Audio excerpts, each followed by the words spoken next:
സ്വയംഭോഗം ചെയ്യുമ്പോഴോ അതല്ലെങ്കിൽ ലൈംഗിക ബന്ധത്തിൽ ഏർപ്പെടുമ്പോഴോ ബീജങ്ങളുടെ കൂടെ അല്ലെങ്കിൽ സെമന്റെ കൂടെ രക്തം കാണുന്നുണ്ടെന്നും പറഞ്ഞ് പലരും ഇന്ന് ചികിത്സ തേടി വരുന്നുണ്ട്.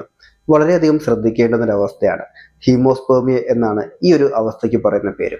നമ്മുടെ ഇന്നത്തെ ഈ വീഡിയോയിൽ ചർച്ച ചെയ്യുന്നത് ഈ ഹീമോസ്പേമിയനെ കുറിച്ചാണ്.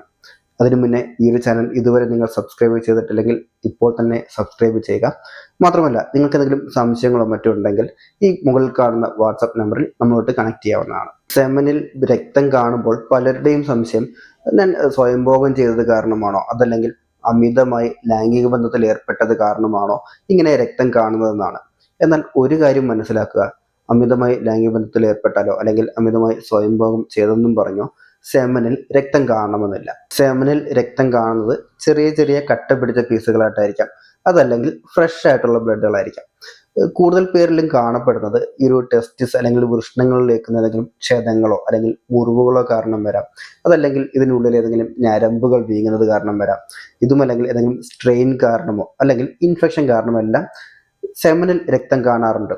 എന്നാൽ കൂടുതൽ കാണുന്നുണ്ടെങ്കിൽ വളരെയധികം ശ്രദ്ധിക്കേണ്ടുന്ന ഒരു കണ്ടീഷനാണിത്. മിക്കവാറും പ്രോസ്റ്റേറ്റ് ഗ്രന്ഥിക്ക് വരുന്ന ഇൻഫെക്ഷനോ അല്ലെങ്കിൽ പ്രോസ്റ്റേറ്റ് ഗ്രന്ഥിക്ക് വരുന്ന നീർക്കെട്ട്, പ്രോസ്റ്റേറ്റ് ഗ്രന്ഥിക്ക് വരുന്ന ക്യാൻസർ, ഇതെല്ലാം കാരണമാണ് ഇന്ന് കൂടുതൽ ആൾക്കാരും ഇത്തരം ബ്ലഡ് കാണുന്നത്. ഇങ്ങനെ നിങ്ങൾക്ക് സെമന്റെ കൂടെ അല്ലെങ്കിൽ ബീജങ്ങളുടെ കൂടെ രക്തം കാണുന്നുണ്ടെങ്കിൽ തീർച്ചയായും ഒരു വൈദ്യസഹായം തേടേണ്ടതാണ്. കാരണം ഇത്തരം അവസ്ഥകൾ എത്രയും നേരത്തെ നമ്മൾ കണ്ടെത്തുന്നോ അത്രയും നല്ലതാണ്.